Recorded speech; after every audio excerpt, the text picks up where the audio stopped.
talked about so much in the previous episodes. We have sort of outlined this process of giving your job away.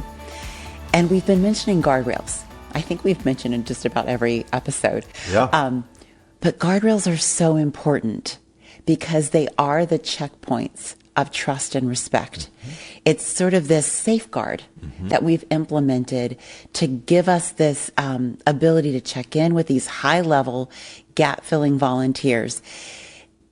And I love it because inside of guardrails, there's an opportunity to develop, to learn, to grow, not only for the volunteer, your gap-filling volunteer, but for me. I've developed and I have grown inside of these checkpoints that we call guardrails. So glad you're making that point, because when my independence, my initiative, used to hate that concept of guardrails as if it's micromanaging. It's not just safeguarding me, it's liberating me. And you've said that. And I love that you said that it's not just putting people in a lane to control them. No, it's to develop them. Yes. That's a beautiful point. Goals, guidelines, and guardrails is like a motorized pathway to move people forward so they can actually do the ministry they're called to do. Oh, I love that. And that just fuels my fire. Yep, because I think it values these people that we've already recognized. They have giftings in areas where I have gaps. So their giftings, I want to elevate their giftings. I want to celebrate their giftings. And these guardrails give me the opportunity to do that. But I also want to say, I want to ask, have you ever been burned? Whenever you gave your job away, you've done all the things. Have you ever been burned by someone that you entrusted? I have, and you think about the paid staff professional, but I really have leaned into this empowering high capacity family members in the church, leaders or support people. And I don't know that, I've been burned at people like, betrayed or hurt me, but I don't think so much of the burning. I think of I was disappointed. Disappointment comes when there's unmet expectations. Yeah. Not just on my expectation, their expectation. So why I've really bought into, and you developed that, the goals, guidelines, and guardrails, is it continues to point back to what are we both agreed is the goal. Yeah. How do we get there? What are the guidelines, the principles? Yeah. The behaviors, and then the guardrails of what you have permission to do. And we've talked about how you can move those back. But I think I've been disappointed because I love this person. I think of a guy that was a volunteer leader, wonderful, and still is a friend today, but he was faithful and effective in this one area. So I tested him in a bigger area. And I kept on throwing him the ball. If you're playing a sport and you're like, okay, here's the ball, and they drop it. And you're like, okay, here the ball's coming, ready? And and you do that 7 or 8 times. Yeah. Because remember, ministry leaders, we know you're busy. The ministry is fast paced. The game is moving. And so this is the game of life or death. This isn't just cute and fun and we'll just hope it goes well. You're depending on people. And so when you find that you keep passing the ball, they're like, well, I thought I was doing something else. No. So that's where the disappointment has come, where this would help me get better at clarifying consistently, repetitively, both writing, verbal, follow-up, asking them, what did you hear me say? Yes. And then I still get disappointed, but what I was telling these people that got me to come to a point where I think they're in the wrong place. That where they were great here, they can't be great here, because what I was telling them, I'm trying to frame out a picture for you. Every time we talk, every time you come to one of my meetings, every time we're in a ministry event, I'm trying to show you, tell you, describe to you, because then they start to realize. I think I've gotten better as a leader, Michelle. When someone started to say, I think I can't be what you needed me to be. Oh, okay. And I'm like, oh, I'm glad you see it. Yes. Because I'm frustrated. Yes. So yes, it's frustrating when someone doesn't. But talk about, how do you initiate that goals, guidelines? How does that work out practically? For me, it was weekly checkpoints. And because I think, okay, you talk about expectations. We've been outlining a process where here you're at the point where I know that this person has high CMI. They have high capacity, maturity, initiative. I've observed, I've tested. I know that they have gap filling capability.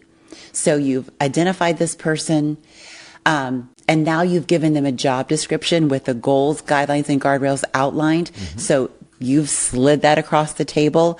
They're agreeing to it.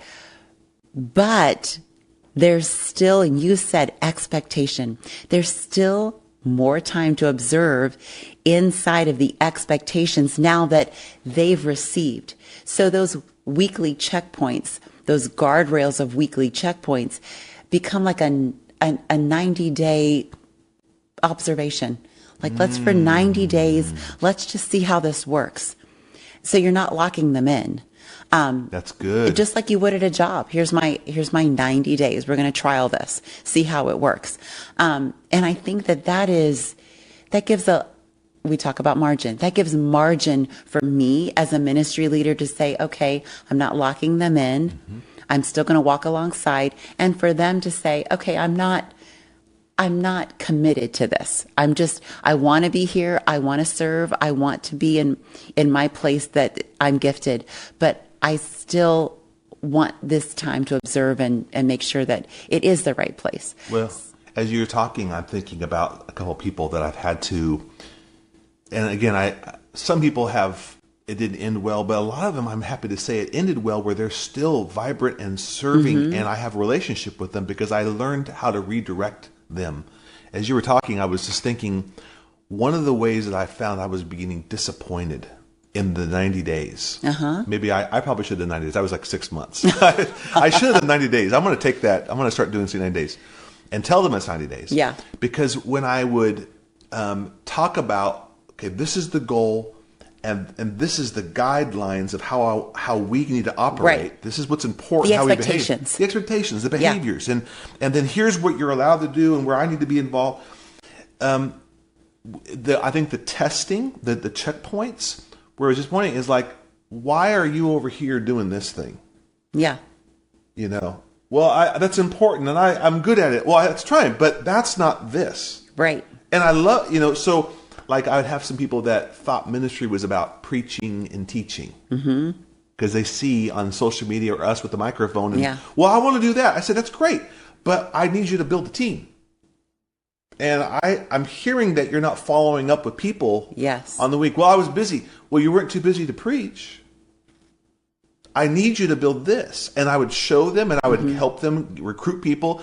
I had one lady that she was very organized and administrative, but I wanted her to build a team and a culture and community and team, which we're talking about.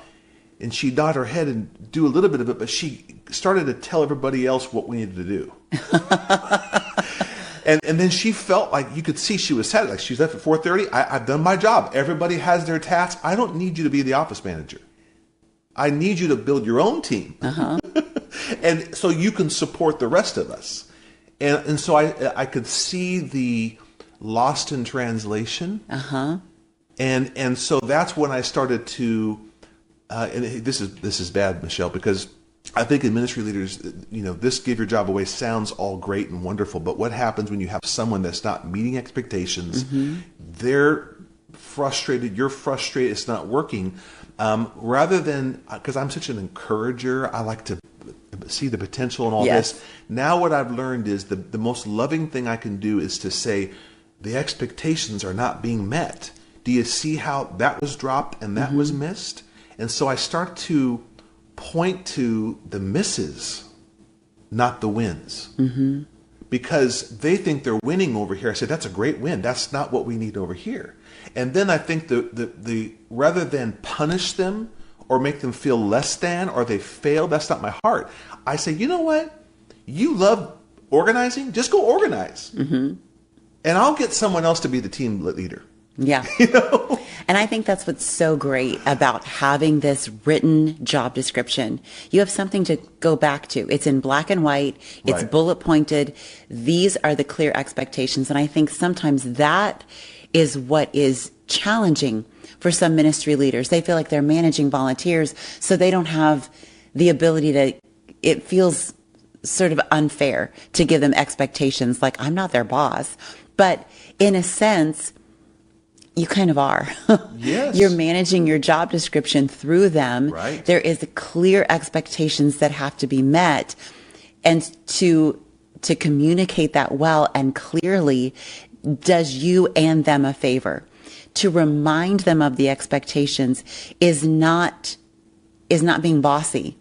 It's being a good steward. Yes. And so, and I think it may be challenging and it may be uncomfortable, but you're right. You're doing them both a favor.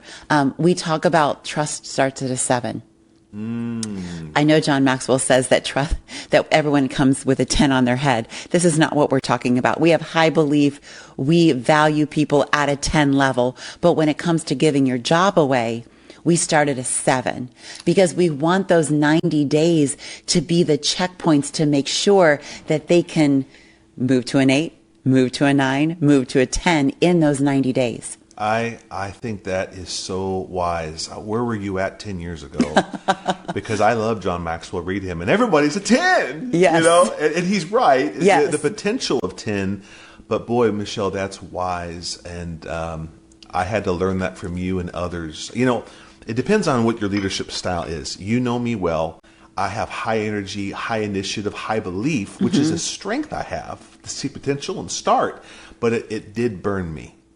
Because I had to have, you were one of those, DJ was, Talina. I had people that were a little bit more discerning and structural, and they would always slow me down and say, ooh, don't trust them quite yet.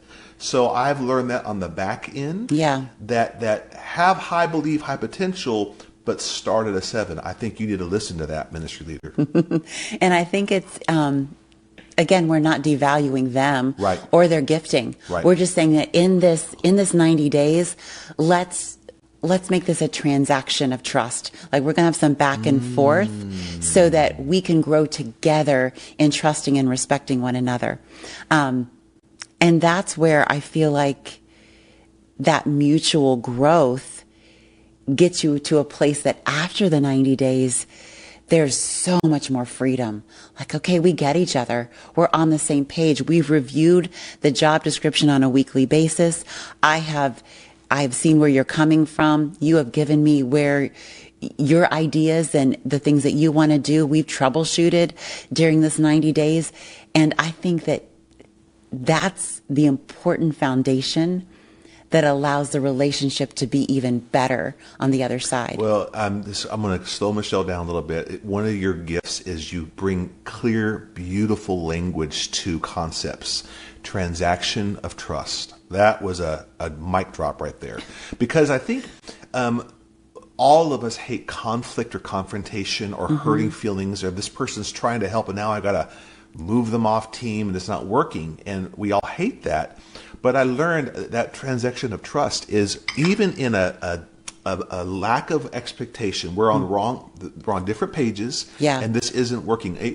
Some of the sleepless nights I'd have in my years of pastoring was not having to have the hard conversation and then start over again. It was getting myself to a place of saying, I don't think this is working. And the clarity of leadership is saying, I've got to bring health and resolution and get us back on track to a new thing. So the hardest thing with the person who I loved, who is trying to do the best they can, but it's just not working. Yes. And so what I've learned is don't be too afraid of leaning into those conversations with them. Like, I need to talk to you about something bad and this isn't working, like you're saying a Dear John letter.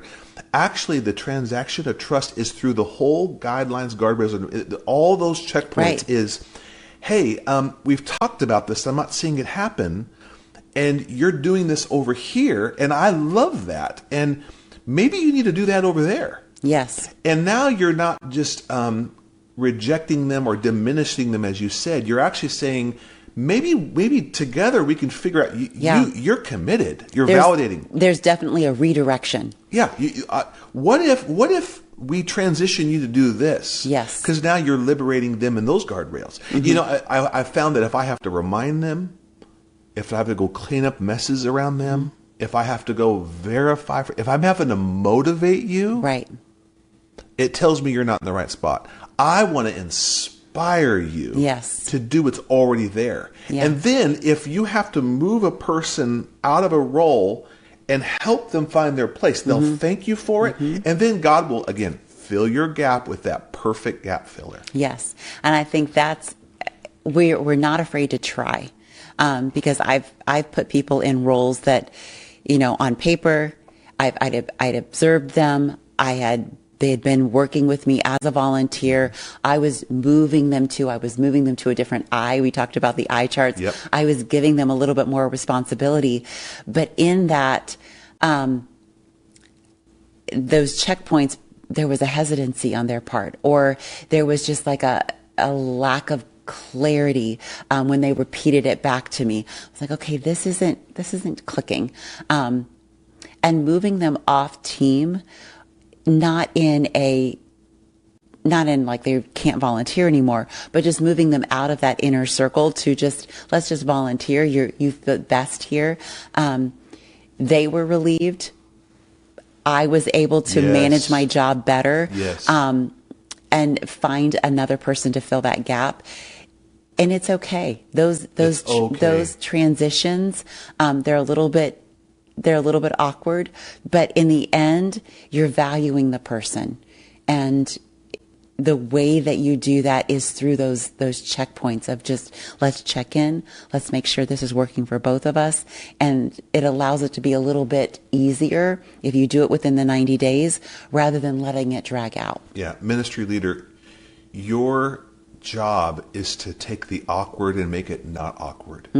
It's to help people feel, as you said, valued and understood and heard. My dad was a great pastor, and one thing he says is, Matt, when people are trying to tell you who they are, believe them. It's so true. And that doesn't mean I'm less than. That's the awkward can become opportunity. For sure. They're a little frustrated, they're hesitant, and you're putting more on them. And so paying attention, observe, and valuing and listening, and say, as we've been talking, I've noticed that you love this. I think that's valuable. You have permission to do that. That could be valuable, because I appreciate our relationship. I want to talk to people like adults. Yes. You talk about the transaction of trust. And so I think you can actually build trust and value and relationship even through transitions and redirection. Yes. I firmly believe it. And then going past that, okay, so now we have the leader that has gone through those 90 days. You're on the same page. You've met with them regularly, and now hey, we can do this. This is going to be a really great working relationship. I think as a leader, then you're like, oh, phew, that gap is full, and I'm ready to go and focus on something else. In that moment, we have to really be aware that we can't leave our new gap filler without any more touch points. Right. I think even then, the checkpoints become less focused on reviewing the expectation and more focused on, how do I appreciate you? Oh, Michelle, that's so good. And I found that freedom of like, okay, I have my person, and then those checkpoints becoming the appreciation touch points really were that maximizing of joy on both sides. Like the trust and respect was growing through appreciation, and that joy was even more full. Well, that's beautiful. I'm getting ready to ask you, how did you show appreciation? But I think that if you're really going to appreciate your gap fillers, I think you have to tell yourself, I only can have only so many. You can't have 50. If Jesus could only have 12, and then there were 3 among 12, he could go deeper, have more bondedness and times and moments with them. And you had some of the most dedicated leaders that love to lead under you. So how did you show appreciation? I'm not gifted at showing appreciation. Oh, I'm going to start on. there. Stop I that. am not. It's not one of my strong points. I really have to be conscientious of it. So because I know that it is my weakness, but I also knew that this was not a gap that I could have somebody fill for me. Ooh, that's good. Because this had to come from me. Yeah. And that was important to me. Now, I did have an administrative assistant that took the notes that I wrote. Like I would give her notes to write, like physical thank you notes. I would give those to her. She would handwrite them, but it was my words. So there was a part of it that I had someone helping me with, but the actual words came from me, and I would just choose how to appreciate people especially through handwritten notes. I think that that's a little bit of a lost art, but that's my little soapbox. I but agree. I love handwritten notes. That was one way. Another way was just time. Yeah. The few people that were in my inner circle had one-on-one time with me. I did not allow myself to give everyone one-on-one time, but the ones that were in my inner circle had weekly one-on-one time with me. And there was also all of my inner circle people I had come over to my house for dinner. Like those were my ways of showing appreciation, is actually having them in my kitchen. And so those were my unique ways. But not everyone shows appreciation the same way or receives appreciation the same way. As you talk about one of the ways these are the high capacity. There's Yes. a lot, because you had a lot of volunteers. I have a lot of You were in volunteers. charge of the whole campus and multiple things. Right. In fact, she actually was in one role with two roles, and because of Michelle, they actually created two roles at our church because she verified, like, this is actually two separate roles into one. That's another conversation. So you had a lot of volunteers, but I watched this happen with specific people. And as you're talking, time is the greatest thing you can give people. A Starbucks gift card, a handwritten note, yes. A shout out from the platform, great. Yeah. But your time, because it says, I want to know you. I want to receive who you are. So I think one pastor said this to me, Michelle, as your church gets bigger, faster, you are with all the people in people times. Sunday morning, in the lobby, in the parking lot. I was just at a men's event this morning before we did this thing, the talking to 50 men. Yes. Touching, loving, hugging, high-fiving, listening.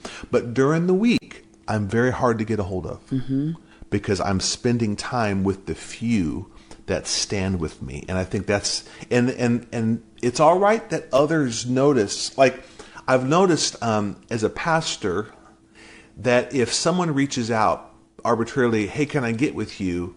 If I'm available right there, what I'm communicating is I'm not very busy. I have nothing going on. So it's all right to not respond to every phone call, every email, at least right away. Right. Sometimes, I'm getting off subject a little bit, this is just practical for pastors. You don't have to respond to every phone call, every text, every email. The way sometimes I respond is on Sunday morning. Oh, I got a text from you. Well, I didn't get a call back. Well, let's talk about it right now. Yeah. And I'm still responding, but what I'm saying is I'm about the Father's business Monday through Saturday, and I'm spending time with people that share my vision. So condense your time with the crowd, but focus your time on the committed. And I think this is so important because most pastors feel like they need to be all for all. Right. And they need to be available for everyone.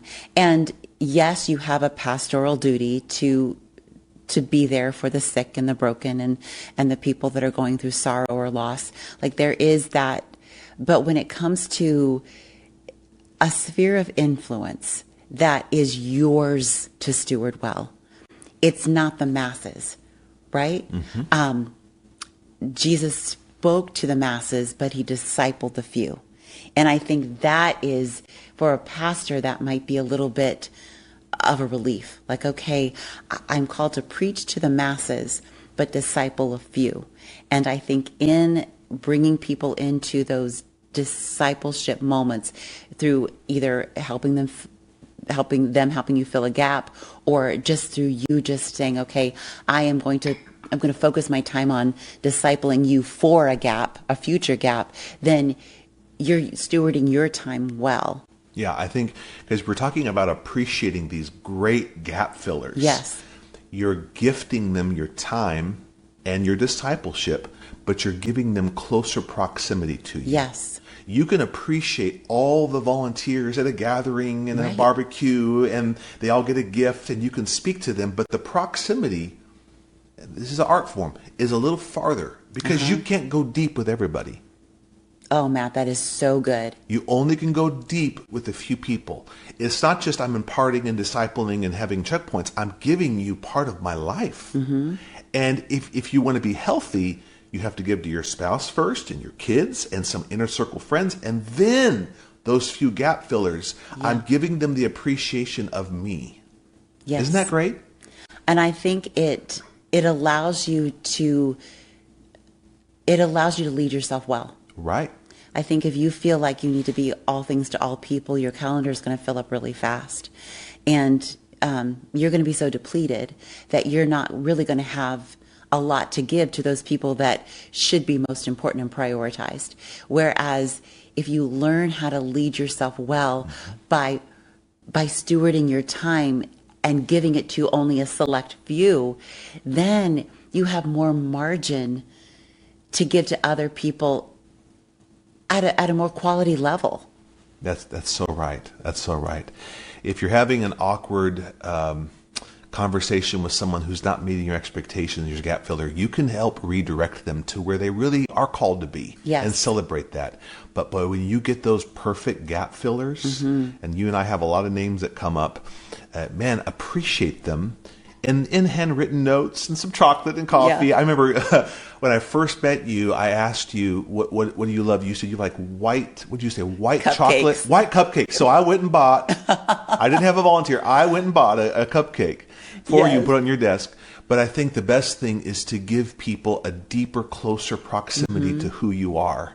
Life on life, discipleship and growth. And they're going to feel trusted and closer to you so they can represent you. Yes. And I think that sincere appreciation, we say that it's not a party favor.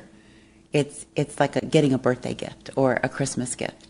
You know, I think a party favor at a wedding or at a, when you're at an event or at a conference and you're getting this little favor, it was for the masses, and it's probably kind of cheap. But when you give someone a gift, it's personalized. Like you thoughtfully picked it out just for them. And I think sincere appreciation is the same. It's a gift, not a party favor. And so you want to be more intentional about your appreciation for those people that are in your close circle of gap-filling volunteers. Well, you said it earlier, but I'm going to say it again. This is so relieving for the pastor that I can have a few healthy, deep relationships with team and love everybody, but invest intentionally. Yes. Oh, that's so good. Yeah. And invest intentionally. Yeah. And if you appreciate your people at a deeper, more customized, personalized way, man, they're going to be healthy and growing, and they're going to help you extend your ministry. Oh, that's beautiful. Well said. Well, Give Your Job Away is something that we wrote from experience and passion. And so we're sharing it with you because we want you to experience the reward of giving your job away. And if you want to ask us anything, feel free to DM us. You can follow along on Facebook, Give Your Job Away, or Matt and Michelle on Facebook, and also on Instagram, it's Give Your Job Away. And we would love to hear from you. Not only do we coach pastors, but we also coach teams. And so we'd be so thrilled for you to invite us to coach your team or coach you.